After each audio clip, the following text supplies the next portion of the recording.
Aleluia. Bispo Robson vai nos abençoar. Bispo Robson, lá da Igreja Nova Vida, em Colubandê. Obrigado pela vida do irmão.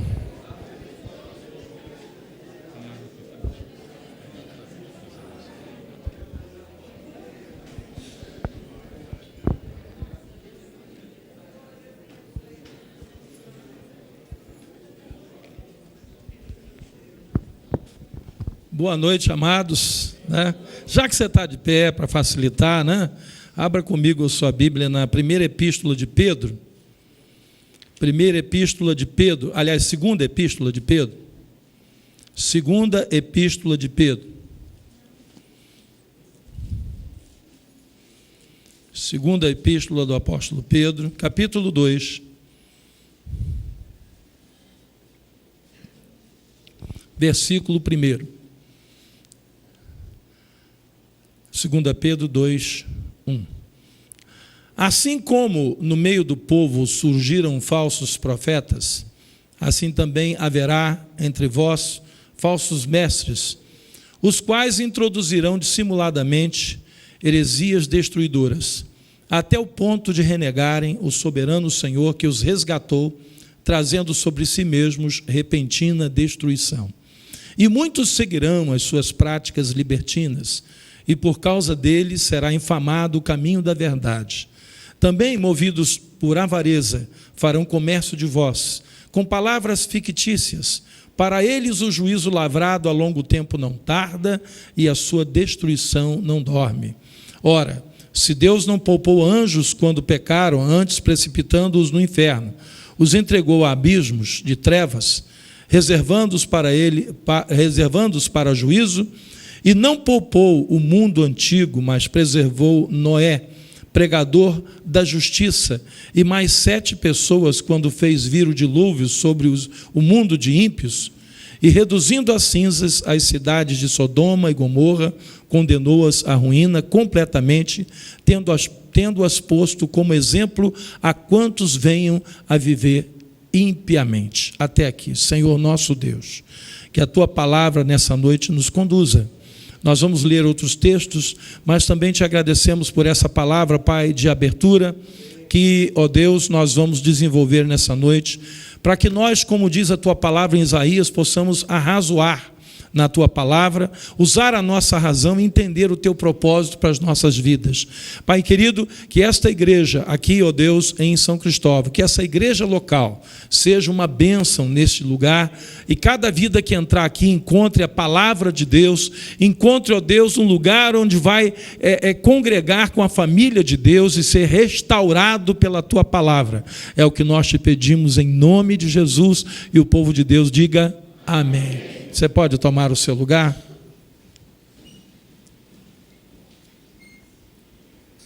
Amados, é muito bom que um assunto como esse, devolva a minha igreja, seja tratado, porque nós estamos vivendo tempos que tem a ver com essa palavra que Pedro disse aqui. Essa proliferação de heresias, de falsos profetas e de coisas que estão atraindo as pessoas para essas coisas e afastando-as daquele que é o Senhor da igreja, daquele que é o verdadeiro autor da salvação e da nossa fé. E às vezes isso vai acontecendo, querido, sem que a gente perceba que isso está acontecendo. E eu digo a você que isso acontece de forma cíclica. Não é apenas em nosso tempo que isso está acontecendo.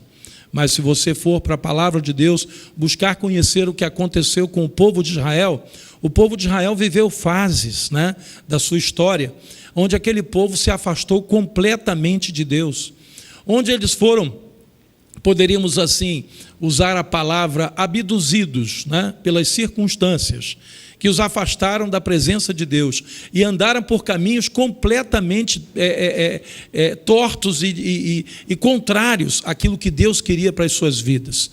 E se nós não vigiamos, isso acontece hoje nas nossas vidas. Quando diz assim, devolva a minha igreja, quem vai devolver? Quem é o culpado disso? Porque para devolver tem que ter alguém que vai pegar lá e vai devolver. Aí a gente pensa assim, é o líder que está errando, é o pastor, é o diácono, é o bispo, é a liderança das igrejas. Não, querido, na verdade, Nós somos igreja do Senhor Jesus, e a palavra de Deus diz que nós somos templos vivos do Espírito Santo. Então, se alguém vai devolver a igreja, somos nós mesmos, todos nós. É você tornar a presença de Deus e fazer uma pergunta, né?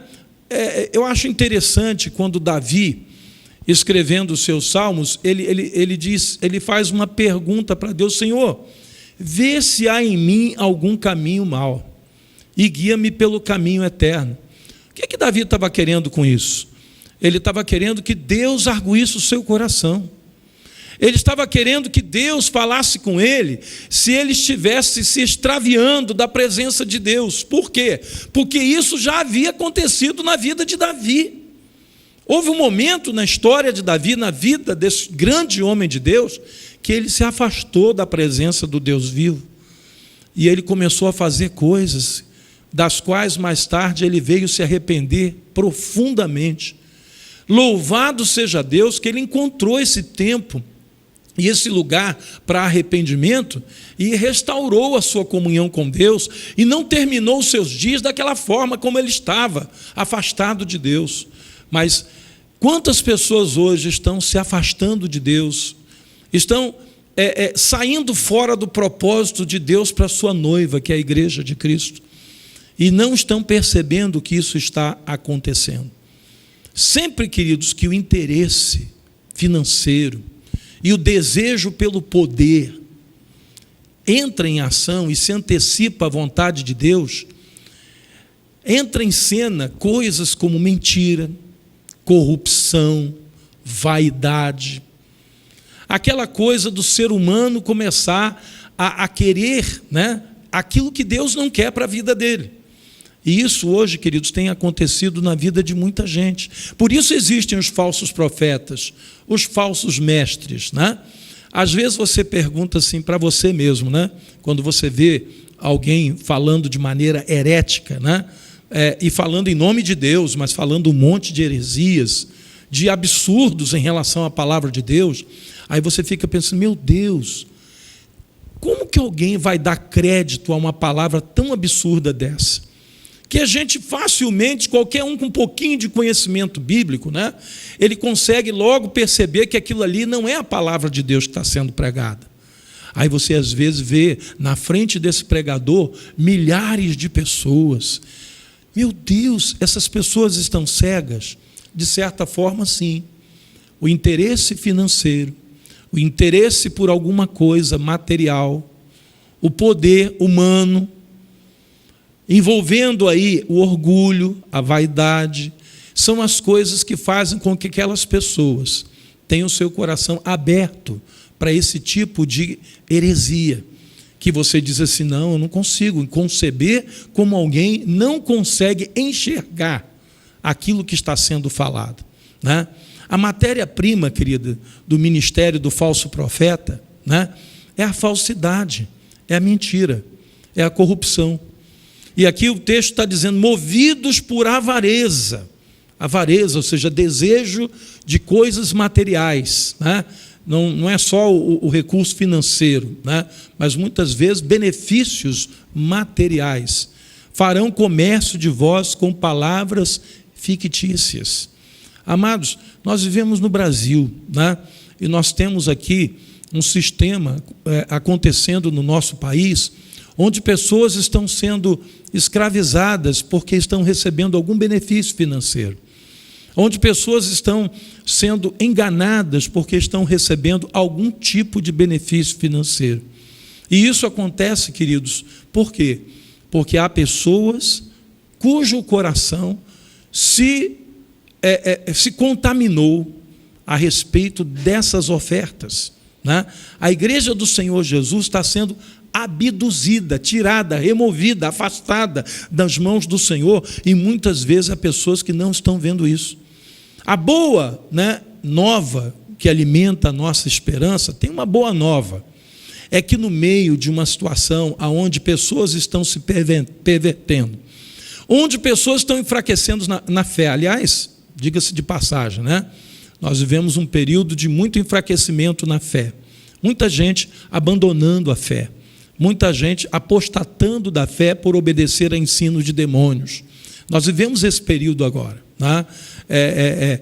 O número, né, já se tem assim, vamos dizer, algumas pesquisas que são feitas, que o número de cristãos hoje que estão afastados da comunhão da igreja chega a ser quase igual ao número daqueles que estão na igreja, que ainda perseveram na comunhão e no partir do pão.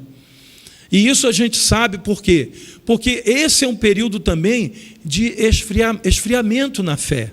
A igreja que está afastada, a igreja que precisa ser devolvida para o Senhor Jesus, é uma igreja que se esfriou na fé.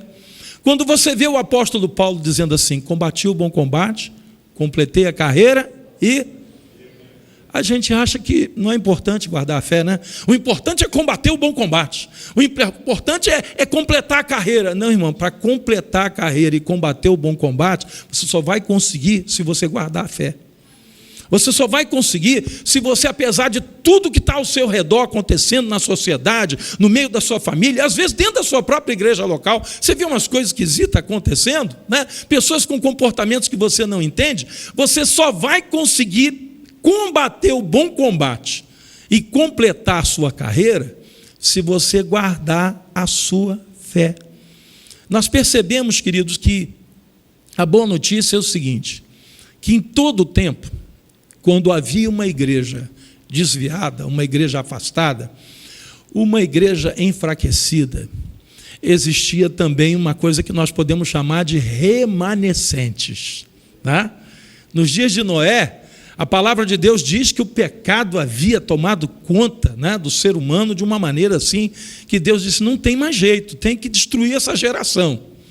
Mas Deus encontra em Noé e na sua família, como diz o texto que a gente leu aí, né, e não poupou o mundo antigo, mas preservou a Noé, pregador da justiça, e mais 7 pessoas, quando fez vir o dilúvio sobre o mundo de ímpios. Ou seja, ali havia um grupo de pessoas que foram preservados. Noé, sua esposa, seus 3 filhos e suas 3 noras. Ou seja, famílias que foram preservadas, né? E aí você percebe também que nos dias de Elias, do profeta Elias não estava aguentando mais a pressão.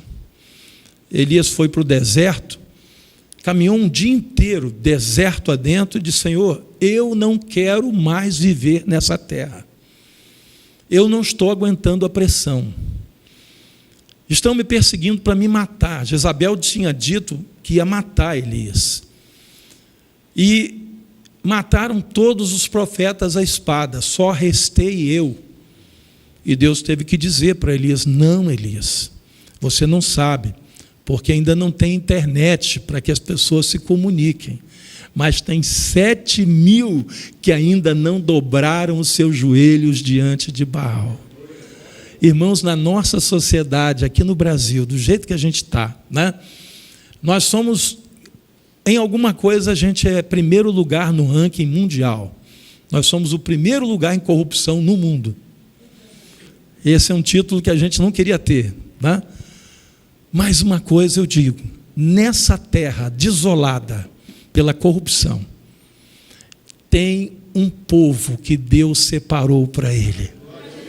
Assim como tem uma igreja que precisa ser devolvida, existe uma igreja que está aos pés do Senhor e que tem orado todos esses anos, e que a gente, pela fé, em nome de Jesus, está faltando poucos dias para Deus mandar a resposta de oração.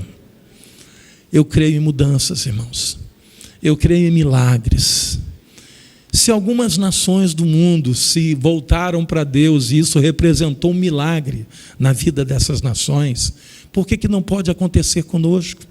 Por que quando Israel estava afastado de Deus, mas às vezes que Israel se reconciliou com Deus, Deus restaurou a sorte do povo de Israel, por que não pode restaurar a nossa? Tá? Se depois, no pós-guerra, a Coreia do Sul, ela estava completamente devastada e destruída, Mas aquele povo começou a buscar a Deus, e hoje aquele minúsculo país, territorialmente falando, né, é uma das maiores potências do planeta, mas também uma nação cristã, de maioria cristã hoje, na Coreia do Sul. Lá estão as maiores igrejas locais do mundo. Você consegue enxergar uma igreja que tem quase 1 milhão de membros? Uma igreja local, com quase 1 milhão de membros.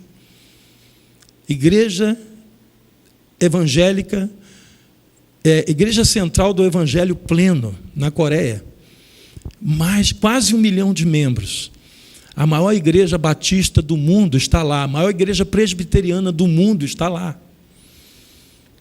E aquele povo hoje é um povo que tem um índice de qualidade de vida, de bênçãos, né, na sua vida, em termos de família e tudo mais, que se iguala aos melhores do mundo, índice de educação dos melhores do mundo. Por que eu estou dizendo isso, irmãos? Porque quando a igreja se volta para Deus, quando o povo de Deus busca o Senhor, eles eram uma nação budista, mas se tornaram numa nação cristã, e hoje são exemplo para o mundo de recuperação depois de uma guerra que devastou aquele país. Enquanto que ao lado, a Coreia do Norte, comunista, vive ainda no opróbrio, vive ainda na escassez, vive ainda na dificuldade, na falta de recursos. Por que eu estou dizendo isso, irmãos? Porque quando a igreja se volta para Deus, quando a igreja se coloca diante de Deus, milagres acontecem. Amados, por que Deus preserva para si uma igreja? Eu queria que você vá comigo, está em Pedro, vá algumas páginas à frente, vá a Apocalipse 17. Apocalipse 17, verso 14, de Apocalipse 17. Olha que mensagem de esperança. Apocalipse 17. A palavra de Deus diz assim, versículo 14: pelejarão eles contra o Cordeiro, e o Cordeiro os vencerá, pois é o Senhor dos senhores e o Rei dos reis. Vencerão também os chamados o quê? Eleitos e fiéis que se acham com ele. Ou seja, os eleitos e fiéis que se acham com o Cordeiro vão vencer essa batalha. Irmãos, há uma igreja vitoriosa em todo lugar onde o evangelho está sendo pregado. Mesmo debaixo de muitas dificuldades, mesmo debaixo de luta, mesmo debaixo de perseguição, mesmo debaixo de uma nação corrupta e pervertida, na qual o Senhor disse que a igreja vai brilhar como luzeiro. Porque brilhar na luz é fácil, né, irmão? Quero ver brilhar nas trevas, né? É lá que precisa brilhar. E eu vou dizer que hoje o Brasil é um terreno fértil para nós brilharmos com a luz de Cristo nas nossas vidas. Porque aonde há a maldade, aonde há a violência, aonde há a corrupção, aonde há a mentira, aonde há o medo, se o evangelho de Deus entra com a igreja do Senhor Jesus, é capaz de mudar essa realidade. Nós precisamos estar, queridos, atentos com relação ao processo que o diabo usa, sabe, para atrair os cristãos, atrair a igreja do Senhor Jesus, que é uma igreja eleita, sem mácula, sem ruga e sem defeito. Essa igreja abençoada, mesmo que aqueles que ainda frequentam o templo, tudo começa, irmãos, no coração. A gente fala assim, devolver a igreja de Jesus. Por quê? Porque ela se afastou. E quem é a igreja de Jesus? São essas paredes aqui, o teto, as bandeiras, o equipamento de som? Não. A igreja de Jesus somos eu e você. Mas por que um crente chega a um ponto de afastado de Deus, às vezes frequentando ainda o templo físico? Porque se você reparar a história de Israel, você vai descobrir que houveram períodos em que o povo de Israel estava no templo. O profeta Isaías se levantou e disse: Deus não aguenta mais a falsidade de vocês. O Senhor não aguenta mais esse ajuntamento solene. Vocês honram a Deus com os lábios, mas o coração de vocês está longe de Deus. E quantos não estão hoje assim no Brasil, né? Mas por que alguém fica assim? Porque o coração contaminou. Porque o coração está habitado por sentimentos que não deveriam estar ali. O livro de Provérbios, né? O homem mais sábio que já existiu, Salomão, ele disse: de tudo que você tens a guardar, guarda o teu coração, porque dele procedem as fontes da vida. No coração, queridos, se forjam os planos, que podem ser planos de Deus, mas também podem ser planos contrários à vontade de Deus. Por isso Davi disse: Senhor, não é soberbo o meu coração, nem altivo o meu olhar. Eu não ando, Senhor, à procura de grandes coisas, nem de coisas maravilhosas demais para mim. Pelo contrário, eu fiz calar e sossegar a minha alma. Como uma criança se aquieta nos braços da sua mãe, assim a minha alma para comigo. Cara, amados, você sabe o que tem acontecido demais? Isso tem atrapalhado a igreja, isso tem atrapalhado as famílias, isso tem atrapalhado a nossa sociedade, isso tem atrapalhado a convivência que a gente tem com os nossos amigos, com pessoas que convivem conosco no ambiente de trabalho. É quando a soberba entra no coração de alguém. E essa pessoa, não importa se ela é cristã ou não, ela começa a achar que ela é melhor do que o outro. Essa soberba que vem e que vai afastando o cristão de Deus. Amado, se você for, é sempre bom você ir para a palavra, porque o que aconteceu com Israel, o apóstolo Paulo diz, tudo que aconteceu com Israel foi escrito na palavra de Deus para advertência nossa. Para que a gente olhe aquilo e diga: não vou entrar por esse caminho, isso aí não dá certo. Por quê? Porque houveram reis. Saul, por exemplo. Saul foi o primeiro rei de Israel. Se você observar a história de Saul, antes dele ser rei, ele era um homem de Deus. Saul profetizava. Saul obedecia o seu pai. Saul era um homem que agradava a Deus, mas quando ele se tornou rei, ele começou a deixar entrar no seu coração o orgulho, a vaidade, a arrogância, ao ponto dele não obedecer mais a Deus, mas ele fazia aquilo que ele achava que era melhor para ele, para a imagem dele, para a postura dele, para aquela posição dele de rei, né? Tanto é que quando Davi entrou na vida de Saul, ele olhava para Davi e começou a ter inveja de Davi, começou a querer matar Davi, e começou a querer ele forjava planos no seu coração para que Davi morresse. Aí você diz assim: meu Deus, como é que pode alguém, né? Queridos, atrocidades são cometidas quando o coração de um homem ou de uma mulher é invadido por sentimentos que não provêm de Deus. Você quer ver isso? Eu vou te explicar. Houve um momento na vida de Faraó que alguém chegou no ouvido de Faraó. Cuidado com algumas coisas que chegam ao teu ouvido, sabe? Principalmente hoje, nessa época aí de internet, de muita informação. Cuidado. Eu vejo crentes se contaminando por coisas que era só ele ter um pouquinho de, né, percepção espiritual e ele não ia se contaminar. Mas alguém chegou no coração de Faraó e falou assim: olha, Faraó, tu és o homem mais poderoso da terra. E era mesmo, naqueles dias o império, né, egípcio era o maior império da terra.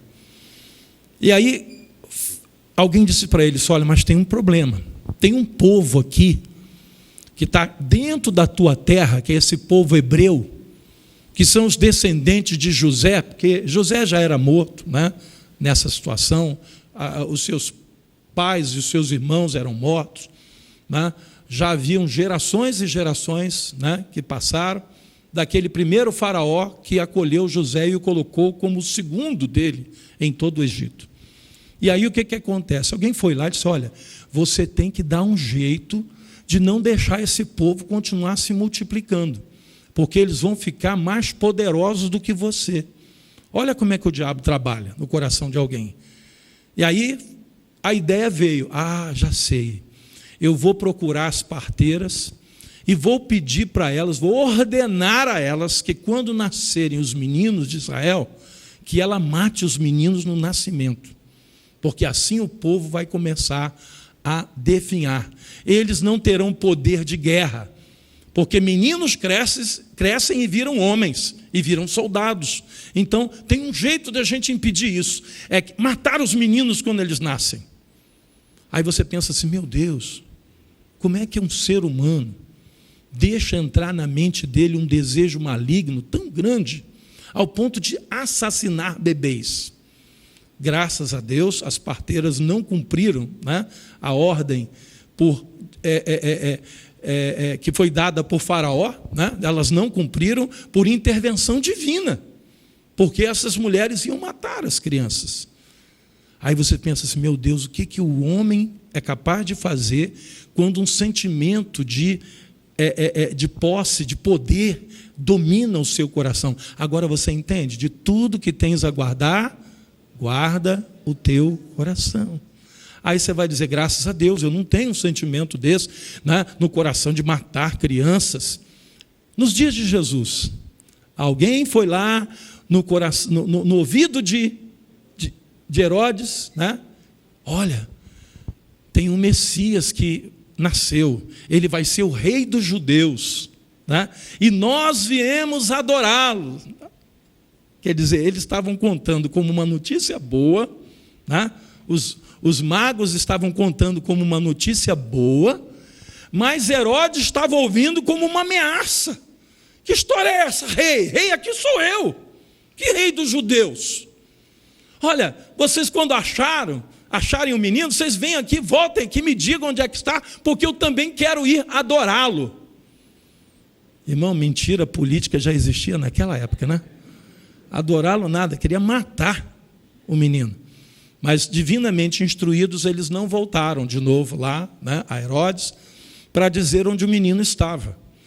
Mas, porque ele não conseguiu achar, e o coração dele estava cheio de ódio por pensar em poder perder o seu reinado, ele simplesmente mandou matar todos os meninos nascidos de um período X a Y, para que, no meio daquele morticínio, eles conseguissem alcançar esse menino que seria o rei de Israel. Amados, aí a gente começa a perceber, meu Deus, o que um coração de um homem pode fazer. Como aconteceu, por exemplo, no coração de alguns líderes, né? Na antiguidade, que também mataram crianças. Como aconteceu no coração de líderes comunistas, nazistas, socialistas, que foram capazes de matar milhões de pessoas do seu próprio povo. A dizer assim, ele saiu numa guerra para guerrear com outra nação e matou pessoas de outra nação. Não, mataram pessoas do seu próprio povo. Aí você diz assim, realmente, são coisas cruéis demais. Mas, graças a Deus, isso nunca vai me alcançar uma maldade dessa, uma malignidade dessa natureza. Mas, de repente, você está trabalhando numa empresa. Entra alguém novo no seu setor com uma capacidade, uma competência igual ou maior do que a sua. E você começa a conspirar para que ele não dê certo. É a mesma coisa. De repente, numa família, tem lá uma nora que está com ciúme da outra nora. E ela começa a conspirar para que aquela outra nora não seja tão amada, tão aceita, como ela acha que já é demais. Não, tem que trazer para mim essa atenção. Aquele filho, aquele irmão que tem ciúme da sua irmã. Aquele irmão dentro da igreja que tem ciúme da posição que o outro ocupa porque está num cargo fazendo isso ou aquilo. De tudo que tens a guardar, guarda o teu coração, porque dele procedem as fontes da vida. Eu aprendi uma coisa, irmãos. Não tem coisa melhor diante de Deus do que você guardar um coração puro diante de Deus. Às vezes alguém está conspirando e você nem está percebendo, porque o teu coração está puro. Você não está com maldade, você não tem nada no coração.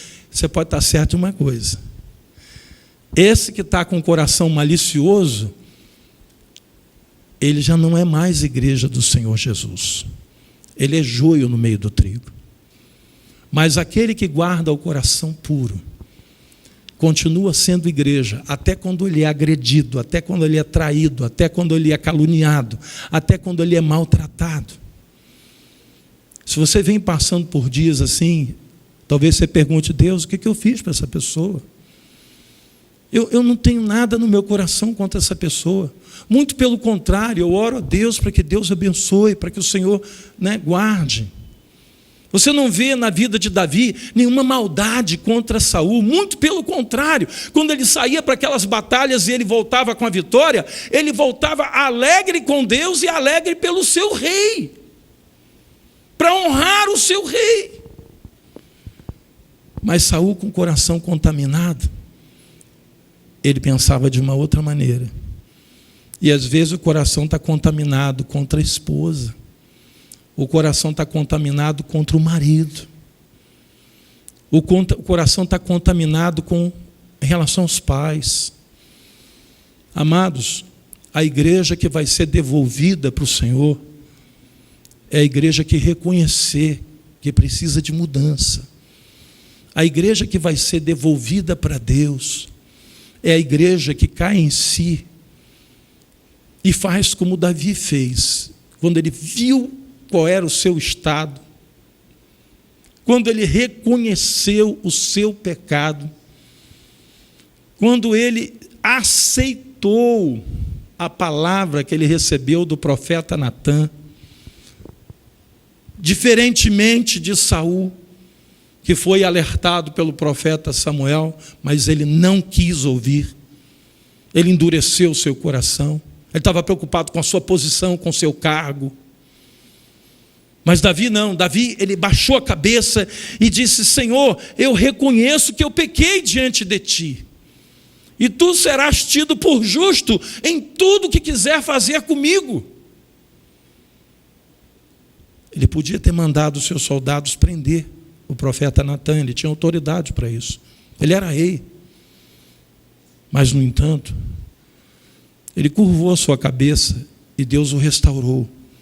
E aquele homem que disse: enquanto eu calei o meu pecado, envelheceram os meus ossos pelos meus constantes gemidos o dia inteiro. Que igreja é essa que nós precisamos devolver? Nós precisamos devolver a nossa vida, devolver o nosso coração, de você poder dizer: firme está o meu coração, ó Deus, por isso cantarei e entoarei louvores de toda a minha alma.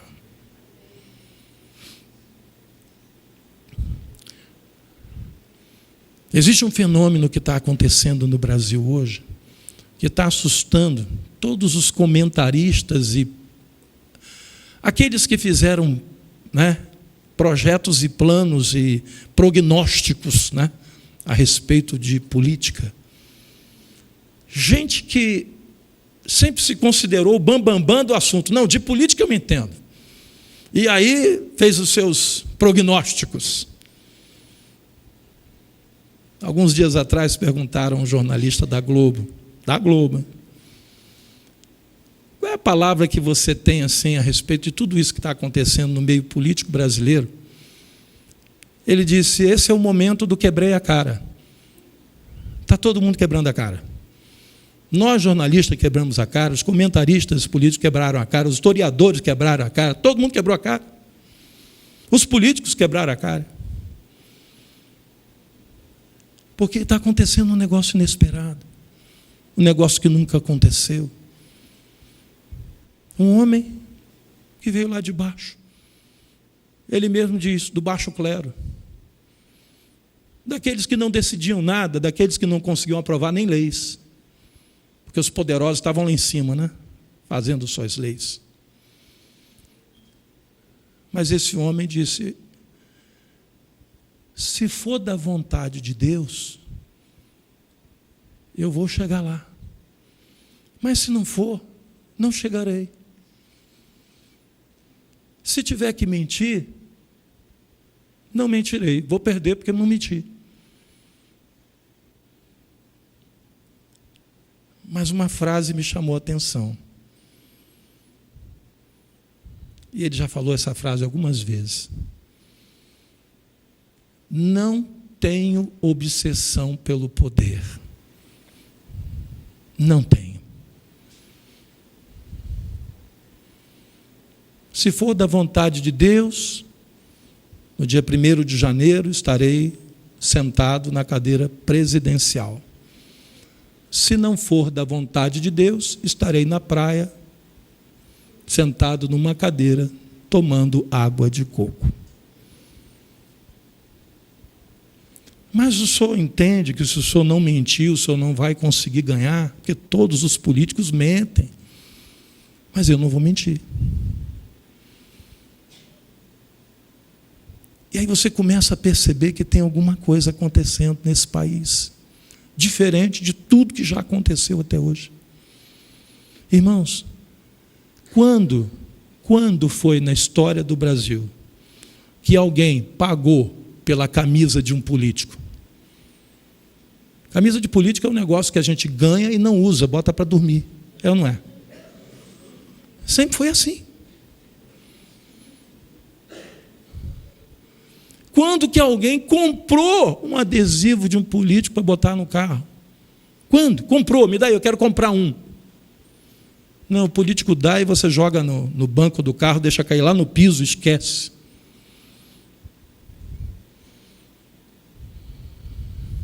O que está acontecendo?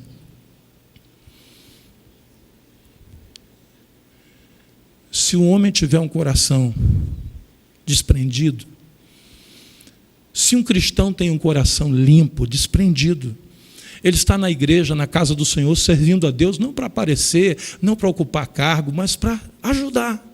Hoje eu vi o irmão falando aqui sobre isso, ajudar. Irmãos, eu nunca fiz campanha na igreja para ser nada. Você sabe que tem umas pessoas na igreja que fazem campanha, né? Todo mundo sabe que ele quer ser diácono, né? Se alguém almeja o episcopado, excelente obra almeja, mas tem que ter cuidado para não fazer disso um ídolo na sua vida, né? Há muitos anos atrás, tinha um pastor na Nova Vida, lá em Botafogo. Ele se tornou pastor. Mas todo mundo sabia que quando ele era jovem ainda, né, bem distante da data de ser pastor, ele já havia dito para todo mundo na igreja que ele ia ser pastor. Mais de um ano antes da sua ordenação pastoral, ele já tinha camisa pastoral, já tinha tudo. Muito equipado com dons, né? Muito equipado com intelectualidade, capacidade humana não lhe faltava. Ele falava 4 idiomas. Quando o navio Dulos aportava no Rio, que não veio mais, um navio, estamos falando aqui de missões, um navio missionário, navio Dulos. Ele era convidado para fazer a interpretação de todos os que pregavam dentro do Dulos. Você lembra quem era? Não lembra, né? É muito tempo. Até que um dia ele conseguiu o seu sonho. Se tornou um pastor. Eu não disse que eu seria pastor? Aí o bispo manda para uma cidade do interior fluminense, estado do Rio de Janeiro. O mandou para a Barra do Piraí. Ele foi, todo alegre, pastor. Irmãos, não durou um ano. E quando ele deu de cara com aquela cidadezinha do interior, com as dificuldades, porque ele estava acostumado com o centro do Rio, Botafogo, né? Zona Sul. E descobriu que lá na igreja ele teria que fazer de tudo, inclusive até limpar o chão. Ah, não fui chamado para ser pastor para fazer isso, não. Não durou um ano. Aí depois o bispo mandou outro pastor para substituí-lo, porque ele pediu para sair, deixou de ser pastor da Nova Vida. Com a mesma alegria que ele entrou, foi a alegria do dia que ele entregou, saiu, tirei um fardo. Aí foi para lá um pastor muito limitado. E só falava mal o português, irmão. Não tinha 4 idiomas, só tinha um. Um homem simples, um homem comum, um homem do povo. Mas começou a fazer um trabalho com aquela comunidade. E fez um lindo trabalho. Está lá hoje, a igreja de Nova Vida em Barra do Piraí, no seu terreno próprio. E hoje é o filho dele que está dirigindo essa igreja. Pastor Jonas, né? Jonatas, que já está com o Senhor. Amados, cuidado quando você coloca alguma coisa dentro do seu coração que não é aquilo que Deus colocou. Que você começa a passar por cima das pessoas, não respeitar as pessoas, porque você tem um objetivo e você vai conquistar, custe o que custar. Eu lembro na campanha passada, e teve uma candidata que diz assim: se necessário para ganhar a eleição, eu faço até o diabo. Você lembra? Teve uma candidata que falou isso? Foi a mesma que sofreu o impeachment 2 anos depois.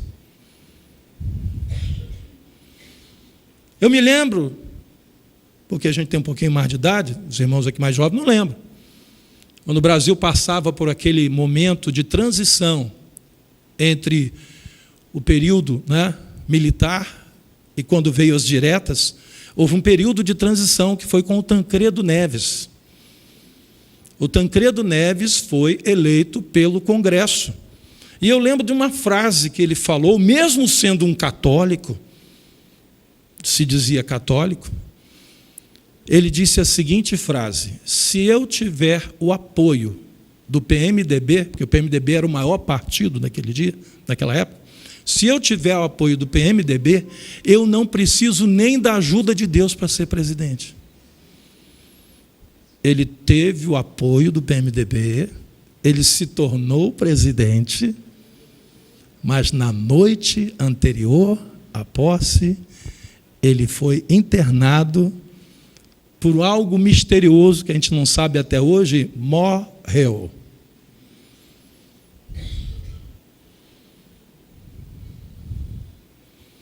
De tudo que tens a guardar, guarda o teu coração. Só deixa entrar dentro do teu coração aquilo que é a vontade do Senhor. Porque se você estiver debaixo da vontade de Deus, nada nem ninguém poderá impedir o que Deus tem para fazer na sua vida. E você fará parte dessa igreja que é a noiva de Cristo. Desses 7.000 cujos joelhos ainda não se dobraram diante de Baal, não importa o nível de corrupção que esteja acontecendo, não importa. Você vai estar resguardado. Você vai fazer parte dessa igreja sem mácula, sem ruga e sem defeito.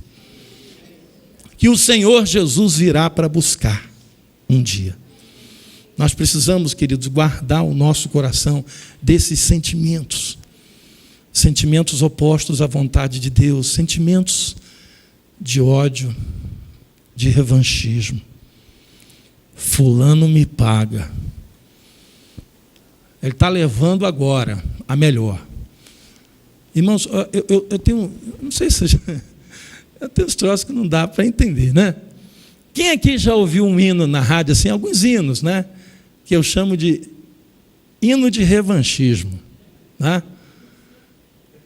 Eu vou dar a volta por cima, fulano vai ver, quem passou em cima de mim vai ver Deus me honrar e fazer. Irmão, isso é hino de vingança. O crente que canta um hino desse e tem prazer de cantar, ele está mirando alguém. A nossa luta não é contra a carne, nem contra o sangue, mas contra principados e potestades malignas. O que está acontecendo nessa eleição no Brasil é batalha espiritual. Se você ainda não entendeu, acorda. Batalha espiritual. Não, Deus não se envolve com essas coisas. Não, irmão, não. Tem uma igreja que está orando e clamando a Deus pelo que está acontecendo na nossa nação. Já faz anos que a igreja está fazendo isso. Eu tenho certeza que essa igreja aqui está fazendo isso. Lá em Colubandeira nós estamos fazendo isso. fazendo Santa Ceia em jejum e dizendo para Deus: Senhor, nos livra desse opróbrio. Senhor, até quando essa nação vai ser a capital da corrupção do mundo? Senhor, até quando a gente vai ver os nossos filhos indo para fora porque não tem chance de continuar no Brasil? Quantas famílias lá da nossa igreja já foram para outros países? Para Portugal, para os Estados Unidos, para o Canadá? Quantas famílias? E nós estamos orando, dizendo: Senhor, até quando? Senhor, até quando? Por isso eu creio que Deus está fazendo um mover dele na nossa nação. Alguns crentes não estão entendendo. A rapaziada da faculdade não está entendendo. Porque, infelizmente, seus professores, fizeram a sua cabeça.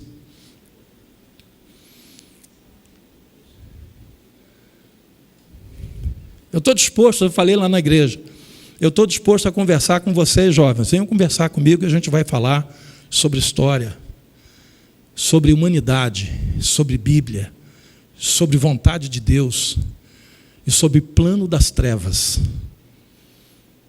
Tem um plano das trevas, irmãos. Tem uma nuvem negra sobre o Brasil, mas essa nuvem negra está começando a se dissipar. Essa nuvem negra está começando a se dissipar.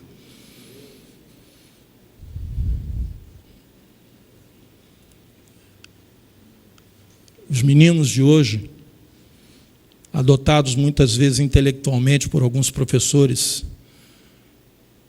cuja vida não é um exemplo de vida, ele se acha um alto intelectual, porque conhece um pouco da história errada, distorcida. E os meninos hoje, alguns, estão discutindo com seus pais. Enquanto a Bíblia diz assim: honra a teu pai e a tua mãe, para que tudo te vá bem e prolongue os teus dias sobre a face da terra. Essa parte eles não lembram, essa parte o professor de faculdade não ensinou. Até porque ele não acredita em Deus. Ele é ateu. Pior do que ateu, alguns professores, eles são contra Deus, porque eu conheço pessoas que são ateus, mas não falam contra Deus, simplesmente não conseguem crer. Há poucos dias atrás entrou dentro do meu gabinete uma pessoa que gosta de mim, que me ama, eu também o amo, eu conheço ele há muitos anos. E ele disse o seguinte: durante muitos anos da minha vida, eu fui um ateu, confesso. Hoje eu sou ainda um ateu que está pedindo a Deus para se revelar para mim, porque eu quero crer nele. E eu disse: você vai encontrá-la. Porque quando você busca, você encontra. Quando você abre a porta, Jesus entra.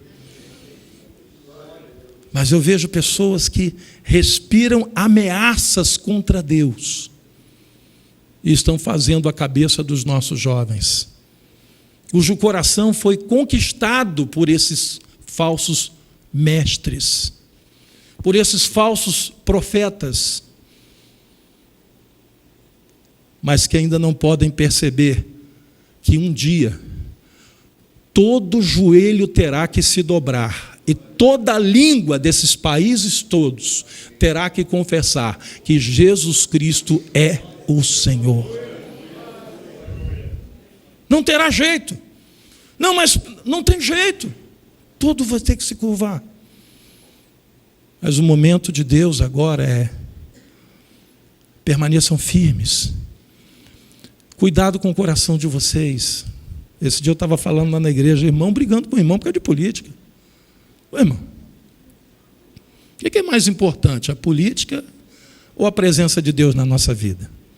O que é mais importante? Eu considero a presença de Deus, né? Então, vamos botar a política no quarto plano, porque o primeiro plano é Deus, o segundo plano é a família, o terceiro plano é a igreja, né? O quarto plano Talvez ainda dá para botar amigos. A política fica lá no final da fila. Mas eu estou vendo pessoas brigarem umas com as outras por causa de política.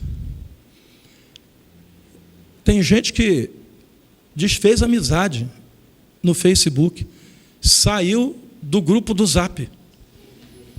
Saiu do grupo. Irmãos, eu participo de um grupo de amigos que eu tenho desde que eu tinha 18 anos de idade. E um lá entrou com um negócio de política, o outro falou assim, se continuar assim, sai do grupo. E saiu mesmo.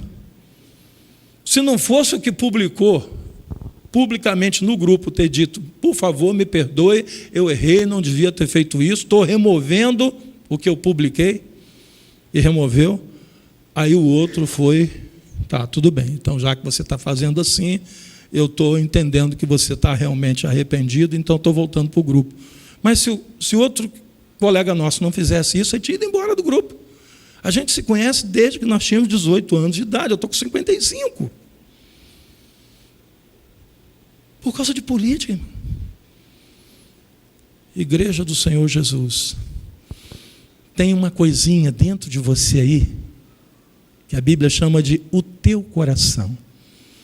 Se você tem que guardar alguma coisa, é o teu coração. Porque é pelo teu coração que Deus vai ministrar vida em você. Mas é também pelo teu coração que Satanás vai ministrar a morte, a destruição.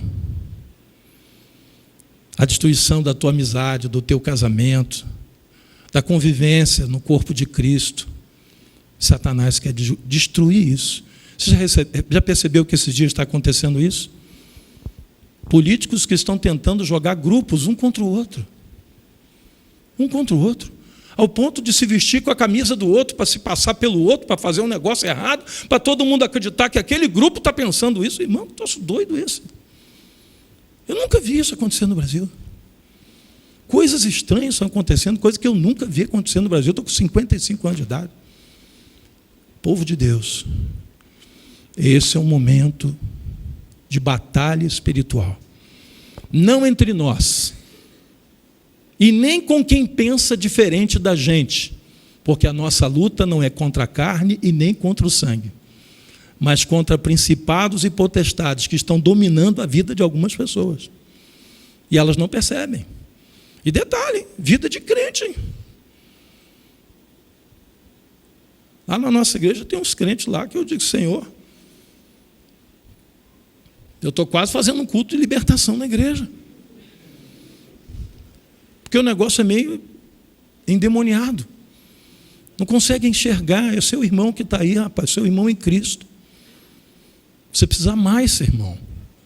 Não, mas ele não é do meu partido e eu odeio gente que pensa diferente de mim. É bacana isso, né? Agora você está entendendo qual é a igreja que Jesus está querendo que devolva para ele? É essa igreja aí, cujo coração foi contaminado, se afastou de Deus e por algum motivo não está conseguindo mais nem sentir a presença de Deus. Tem gente que vai para a igreja e não sente mais a presença de Deus, porque tanta mágoa, tanta tristeza, tanto ressentimento, tanto desejo de vingança, tanto sentimento ruim, que não consegue mais sentir a presença de Deus. Saul estava assim, e Davi ficou assim por um tempo, até que Deus disse assim, eu vou restaurar esse homem, mas ele se deixou restaurar. Por isso, se a gente vai devolver a igreja para Jesus, se a gente vai devolver a noiva para o noivo, começa com a nossa própria vida. Amém?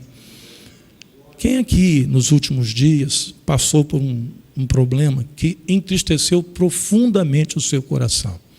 Você está passando uma luta que está te entristecendo, você está às vezes até não conseguindo dormir bem à noite com esse problema que você está passando. Tem alguém? Irmão, tem que ser sincero, né? Esse é o momento da gente lavar a alma, né? Amém. Eu vou pedir você que levantou a mão para você vir aqui na frente. Em nome de Jesus. Todo mundo que está passando um problema que entristece o teu coração. Eu não estou dizendo que você está com raiva de ninguém, não. Eu estou falando que você está triste. Você está profundamente triste com isso que está acontecendo. E não depende de você, porque não é coisa que você pode resolver, depende de outras pessoas. Teu coração está triste com isso que está acontecendo. Quem aqui, nos últimos dias ou meses, foi enganado por alguém, trapaceado, foi passado para trás? E às vezes por uma pessoa que você dizia assim, nunca esperei que fizesse isso comigo. Essa pessoa não.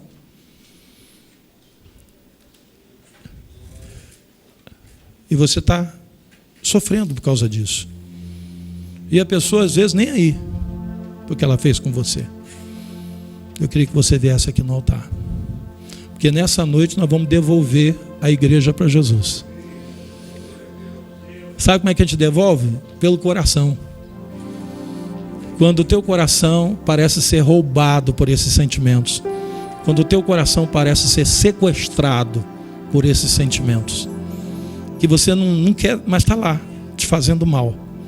Te tirando a paz, o sono à noite. Às vezes até a vontade de ir à igreja. Quantos aqui, nos últimos dias, semanas e meses, você teve um atrito com alguém? É uma pessoa que você ama. Não está resolvido até hoje. E isso está te fazendo muito mal. Porque você não se sente bem sabendo que você tem uma situação não resolvida. Muitas vezes não é você que não resolveu, mas o outro que não quer resolver. Você passou por uma circunstância assim nos últimos dias, de um atrito sério com alguém que está sem solução até hoje. Eu queria que você viesse para o altar. Por que eu estou falando essas coisas, irmãos? Porque essas coisas roubam o nosso coração.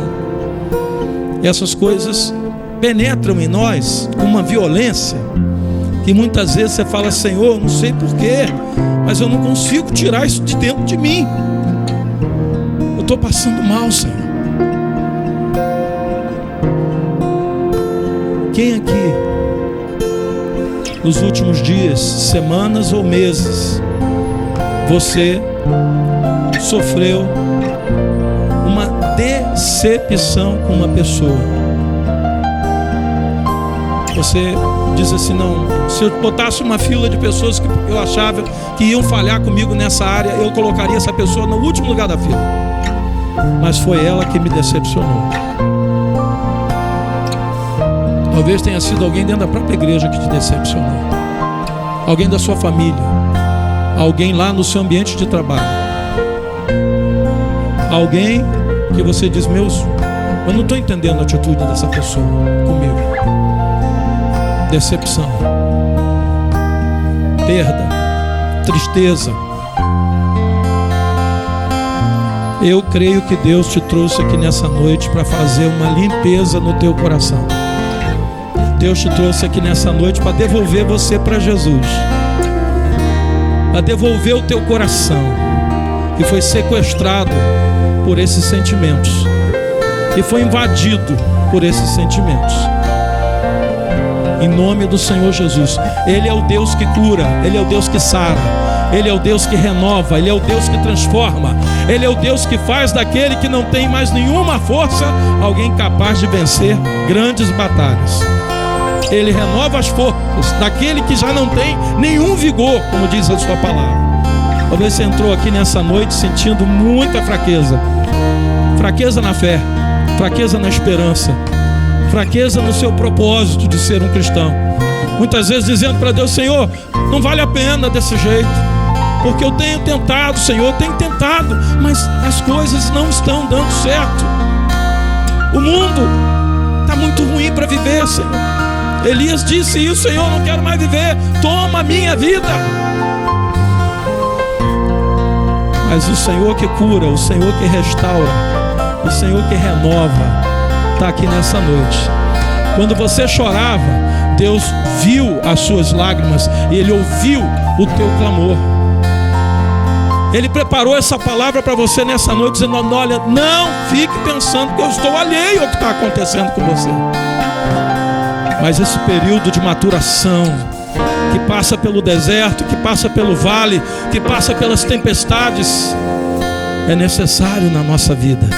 E Deus está trabalhando na sua vida, no sofrimento que você está passando agora. Deus está trabalhando. Eu vou pedir que toda a igreja fique de pé.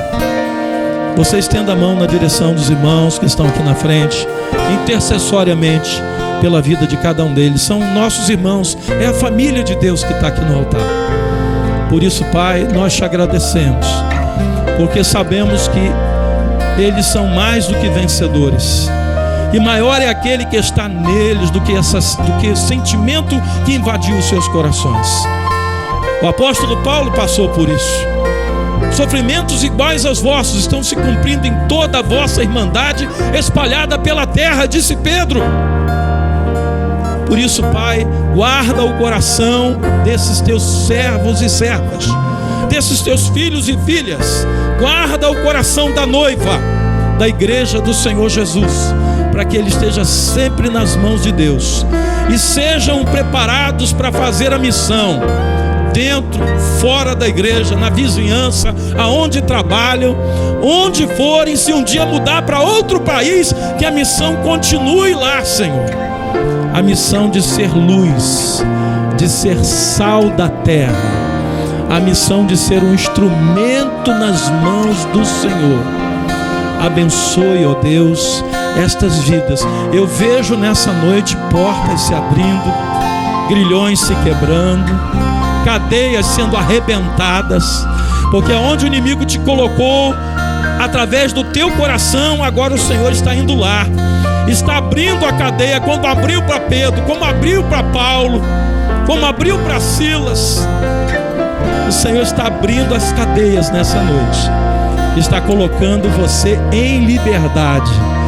Seja livre, saia daqui livre nessa noite, em nome do Senhor Jesus, para ser essa igreja abençoada, para ser esse povo de propriedade exclusiva de Deus, para ser uma bênção nas mãos do Senhor. Amém e amém. Se tu olhar, glória a Deus, Senhor, direto de mim, nada encontrarás de bom. Mais um desejo eu tenho, qual é? Mais um desejo eu tenho, ser transformado. Peça a Deus. Preciso tanto do teu perdão, dá-me um novo coração, dá-me um coração igual ao teu. Peça a Ele, meu mestre, dá-me um coração, coração igual ao teu, coração disposto a obedecer, cumprir todo o teu querer. peça a Ele, Dá-me um coração igual ao teu. aleluia. Louvado seja o nome do Senhor. Amados, só um instante, pessoal da música, por favor. A igreja é um lugar de cura. A igreja é um lugar de restauração. A igreja é um lugar de renovação. A igreja é um lugar de renascimento. A igreja é um lugar de esperança. A igreja é um lugar onde se trabalha a fé. E sem fé é impossível agradar a Deus. Quando você recebe uma palavra, você recebeu uma semente. Imagina que nessa noite você está levando um saco de sementes para sua casa. E Deus está dizendo: planta lá na sua casa, na sua família. Planta lá amanhã quando você for para o trabalho. Planta amanhã quando você for para a escola, para a universidade. Planta e creia que ela vai se transformar numa grande árvore, e que a palavra que Deus te deu nessa noite, ela vai frutificar na sua vida, em nome de Jesus. Pastor Maurício.